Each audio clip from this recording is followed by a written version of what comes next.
5 लाख रुपए की पर लोगों से डिमांड की गई थी, लेकिन सारे परिजन इतने गरीब थे कि वो पैसे देने के अभाव में नहीं थे।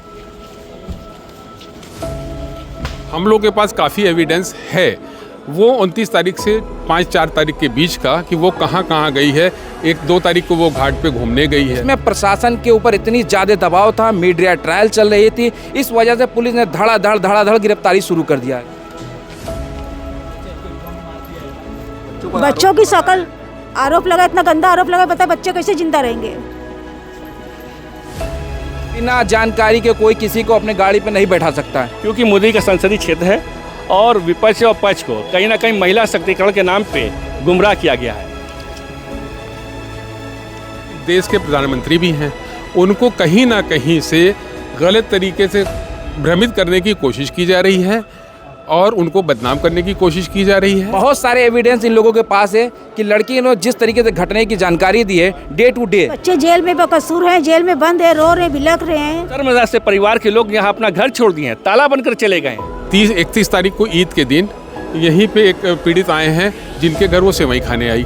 सोया था, उसको आके पकड़ के उठा के लेके चले गए, मुंह भी नहीं धोया था। लड़की ने बताया पुलिस वालों को कि 29 तारीख को हमारा किडनैप हो गया। ठीक है, 5 दिन तक 6 दिन तक वो कहाँ थी, इसका खोज खबर उसके परिवार वालों ने नहीं लिया। पुलिस कमिश्नर को हम लोगों ने सारे एविडेंस दिए कि वो लड़की जिस दिन की घटना बता रही है वो उस दिन, उसके अगले दिन वो घाट पे जाती है, हंसते हुए पूरा अपना इंस्टाग्राम पे वीडियो बनाती है, अपलोड करती है, अपने दोस्तों के साथ घूमती है। हम लोगों को इंसाफ चाहिए, इंसाफ चाहिए। मेरा बच्चा अगर उसके साथ घटना हुई है तो उस पर कठोर से कठोर कार्रवाई होनी चाहिए। साथियों, बहुत बहुत स्वागत है खुशखबरिया में। इस वक्त मैं वाराणसी कमिश्नरेट में हूँ और यहाँ पे वाराणसी में जो गैंग रेप का चर्चित मामला था, जो अभियुक्त थे उनके परिजन आए, उन्होंने आरोप लगाया कि ये सारा षड्यंत्र है, उनके बच्चे निर्दोष हैं और उन्होंने जो है पुलिस कमिश्नर से मुलाकात की है। पुलिस कमिश्नर ने कहा है कि एसआईटी का गठन होगा और पूरी जांच होगी कि अगर कोई निर्दोष है तो वो इसमें बिला वजह ना फंसे और जो धन उगाही की बात की जा रही है इसमें ना फंसे। हमारे साथ बातचीत करने के अभियुक्त के परिजन हैं, उनके एक वकील हैं, उनसे बात करेंगे। सर, ये बताइए कि आज आप लोग यहाँ पे आए हैं, किस लिए आए हैं? जी, मेरा नाम मेहताब आलम है, मैं यहाँ पे फौजदारी का वकील हूँ। मैं एक अभियुक्त की तरफ से यहाँ पे इनकी पैरवी भी कर रहा हूँ। इस पूरी प्रकरण को मैं आपको इस तरीके से बताना चाहूँगा, ये जो है ये एक तरीके से पूरी तरीके से पूरे मामले को मीडिया जो है एक इस तरह का प्रोपेगेंडा बना के पेश किया गया कि ये बहुत बड़ी घटना है। जिस तरीके से मीडिया इसमें ने मीडिया ट्रायल का काम किया है वो उस चीज़ को बताते हुए आप ही बताइए, क्या नाम है? गुड्डू मलिक नाम है मेरा, मैं समाज सेवी हूँ भैया। और सबसे बड़ा इसमें गौर करने वाला मुद्दा ये है कि लड़की ने बताया पुलिस वालों को कि 29 तारीख को हमारा किडनैप हो गया। ठीक है, 5 दिन तक 6 दिन तक वो कहाँ थी, इसका खोज खबर उसके परिवार वालों ने नहीं लिया और ना ही कोई पूछने वाला है। 31 तारीख को ईद के दिन यहीं पे एक पीड़ित आए हैं जिनके घर वो सेवई खाने आई और वहाँ उसने सेवई भी ली। हम लोग के पास काफ़ी एविडेंस है वो 29 तारीख से 5-4 तारीख के बीच का कि वो कहाँ कहाँ गई है। 1-2 तारीख को वो घाट पे घूमने गई है।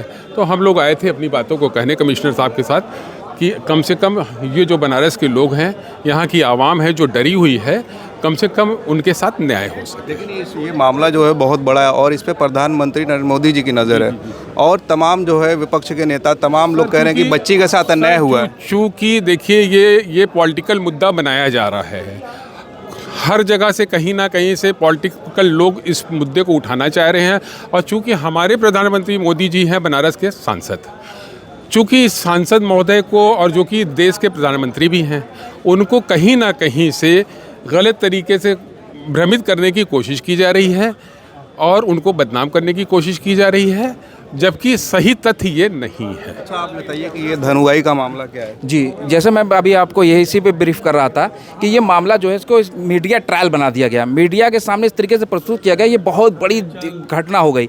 जबकि हमारे देश का सबसे बड़ा कानून और सबसे लचीला और सबसे कठोर कानून माना जाता है, लेकिन आज की इस परिस्थिति में आप देखेंगे जिस तरीके से मीडिया ट्रायल हुआ, मीडिया ट्रायल की वजह से इस तरीके से पुलिस को ऊपर प्रशासन का इतना ज़्यादा दबाव हो गया कि प्रशासन ने तुरंत एक्शन लेते हुए तुरंत धड़ाधड़ गिरफ्तारी इख्तियार कर दी। जबकि मामला ये होता, प्रथम सूचना रिपोर्ट जो दर्ज कराई जाती है, इसमें ये होता है कि पीड़िता एक अपनी लिखित तहरीर देती है कि हमारे साथ ये घटना होती है और पुलिस जब तक जांच नहीं कर लेती जांच नहीं कर लेती तब तक उस पर कोई कार्रवाई नहीं करना चाहिए। लेकिन इसमें प्रशासन के ऊपर इतनी ज़्यादा दबाव था, मीडिया ट्रायल चल रही थी, इस वजह से पुलिस ने धड़ाधड़ गिरफ्तारी शुरू कर दिया है। बहुत सारे एविडेंस इन लोगों के पास है कि लड़की ने जिस तरीके से घटने की जानकारी दी है डे टू डे, कि हमारे साथ 29 तारीख को हमारा अपहरण होता है, हमें ले आके लंका थाने पर रखा जाता है। जिस तरीके से एफआईआर में ये बातें लिखी हुई है उसकी कहीं कथन हुआ है कि हमें ले आके लंका पर रखा गया, रात भर हमारे साथ गलत काम किया गया है और फिर उसके बाद उसको उठाकर 1 तारीख को ले आके छोड़ा जाता है सिगरा IP मॉल के पास। वहाँ 2 लोग आते हैं, उठा के ले जाते हैं, जबकि लड़की के पास इतना टाइम था, वो किसी से बात कर सकती थी या कह सकती, बिना जानकारी के कोई किसी को अपने गाड़ी पे नहीं बैठा सकता है। या तो ये पूरा मामला उसको पूरी षड्यंत्र के साथ कहा गया है। ये अगर जो आप धन उगाही की बात करें, इस तरीके की बहुत सारी घटनाएं हो रही हैं जहाँ पे महिलाएं ऐसे लोगों पर इल्ज़ाम लगाने के बाद पैसे का सेटलमेंट हो रहा है। इस मामले में भी शुरू में पैसे का सेटलमेंट की बात मांगा गया था, 5 लाख रुपए की पर लोगों से डिमांड की गई थी, लेकिन सारे परिजन इतने गरीब थे कि वो पैसे देने के अभाव में नहीं थे, जिसके कारण पुलिस प्रशासन के ऊपर इतने दबाव होने के कारण आज लगातार धड़ाधड़ गिरफ्तारियां हो रही हैं। अभी भी आप देख लेंगे जितने नेम्ड एफआईआर है सारे लोगों को गिरफ्तार कर लिया गया है।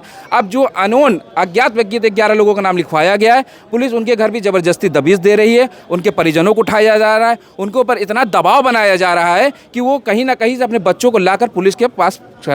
मेरी अगर पीड़िता के साथ अगर ज़बरदस्ती किसी ने किया है, ये बहुत बड़ा दुर्भाग्यपूर्ण है। सभी के पास अपनी बच्चियां हैं, अगर उनके साथ अगर कोई तरीके का गलत बर्ताव किया गया है, मैं उनमें किसी लोगों का कोई समर्थन नहीं करूंगा। अगर उसके साथ घटना हुई है तो उस पर कठोर से कठोर कार्रवाई होनी चाहिए और पुलिस इस पर पूरी तरीके से निष्पक्ष जांच करके जो भी इसमें गुनाहगार हैं, जो भी मेन अभियुक्त हैं, उन्हें गिरफ्तार करे और कठोर से कठोर कार्रवाई करे। मैं उनका पूरा समर्थन करूँगा। पुलिस कमिश्नर से आप लोग मिले, क्या बातें हुई? क्या पुलिस कमिश्नर को हम लोगों ने सारे एविडेंस दिए कि वो लड़की जिस दिन की घटना बता रही है, वो उस दिन उसके अगले दिन वो घाट पे जाती है, हंसते हुए पूरा अपना इंस्टाग्राम पे वीडियो बनाती है, अपलोड करती है, अपने दोस्तों के साथ घूमती है। फिर इस तरीके से उसके कई सारे ऐसे वीडियो हैं अपने दोस्तों के घर जाने का, घूमने का, फिरने का, सारे एविडेंस उसके खुद उसने अपने इंस्टाग्राम आईडी पे अपलोड किया है। तो हम लोगों ने कमिश्नर साहब से कहा है, तो उन्होंने कहा है कि हम इसकी जांच कराकर एक कमेटी बनाते हैं, उसकी जांच कराएंगे, जो भी इसमें दोषी को उसके खिलाफ कार्रवाई की जाएगी। इसमें से कोई महिलाएं हैं जो बातचीत करना चाहें?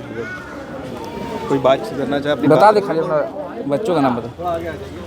ये बच्चे जेल में बेकसूर हैं, जेल में बंद है, रो रहे, बिलख रहे हैं। उनकी शक्ल भी तो आप कुछ देखिए, खाली लड़की को देखेंगे।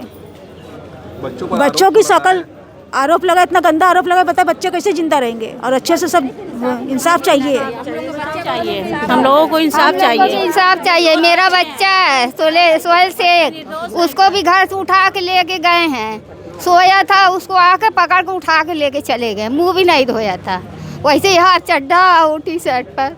कब उठाया गया था? दोपहर में 2 बजे। क्या कह रही हैं आप? 7 तारीख को उठाया गया था। 7 तारीख की हाँ, बात। दोपहर में। तो अभी आप लोग क्या चाह रही हैं? अन्याय चाह रहे हैं, इंसाफ चाह रहे हैं हम लोग को। इंसाफ चाह रहे हैं, भाई है हमारा। हाँ, अभी अधिकारी से मिले, उन्होंने क्या कहा? बोले हैं कि जांच होगा उनका।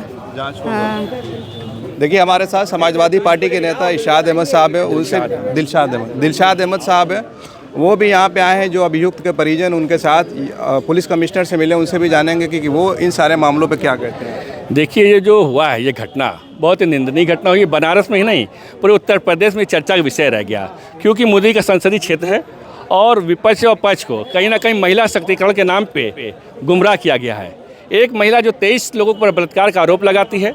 हम लोग CP साहब से मिलने आए थे कि ये इसकी जांच किया जाए और जो बेकसूर फंसाया गया है, जिस लड़की ने 23 लोगों का नाम लिया, उसमें बेकसूर लोगों को भी फंसाया गया है, क्योंकि 30 तारीख को वही लड़की, जो आप आरोप लगा रहे हैं कि बेकसूर है, आधार क्या? 30 तारीख को वो लड़की उनके घर आती है, पीड़ित परिवार के यहाँ सेवई खाती है, तेवारी लेती है और सेवई और तेवारी खा के जाती है, और 29 तारीख को बता रही कि मेरे साथ बलात्कार हुआ, अपहरण हुआ है। वही तथ्य हमने CP साहब को दिया है और CP साहब ने पूरा आश्वासन दिया है कि मैं इसकी जाँच कराऊंगा और जाँच करा के उसका न्याय करूँगा, दूध का दूध, पानी का पानी हो जाए। बताया जा रहा है कि पैसे की डिमांड हो रही है सेटलमेंट। देखिए, जब इसमें कहा ना कि CCTV फुटेज में कोई बगल में चल रहा है, उसको पुलिस उठा ले रही है, उसके साथ जुल्म हो रहा है, उस परिवार के साथ जुल्म हो रहा है। शर्मनाक से परिवार के लोग यहाँ अपना घर छोड़ दिए हैं, ताला बनकर चले गए हैं, उसी में बेकसूर जो हो रहे हैं, उसी को लेकर हम लोगों ने CP साहब से कहा कि बेकसूरों के साथ न्याय मिलना चाहिए। CP साहब ने तो बताया कि जो SIT का वो गठन कर रहे हैं और निष्पक्ष जांच होगी। बस हम लोग इसको निष्पक्ष जांच की मांग करने आए हैं कि निष्पक्ष जांच हो जाए। अगर वो लड़की गलत है या गलत लोगों को फंसा रही है या उसके साथ जुल्म हुआ है तो उसको न्याय मिलना चाहिए। और लेकिन जो बेकसूर लोग हैं, जो निर्दोष हैं, उनको भी न्याय मिलना चाहिए। चलिए देखिए, हम बात कर रहे थे दिलशाद अहमद साहब से, जो समाजवादी पार्टी के नेता हैं, और यहाँ पे बहुत सारे लोगों से हमने बात की। जो गैंगरेप का कथित मामला है, बनारस में नहीं बल्कि पूरे भारत में ये जो है चर्चे में है। आप इन सारे मामलों पे क्या सोचते हैं? अपनी राय ज़रूर कमेंट करें। आप देख रहे थे खुशखबरिया बनारस से, मैं उबैद, बहुत बहुत शुक्रिया।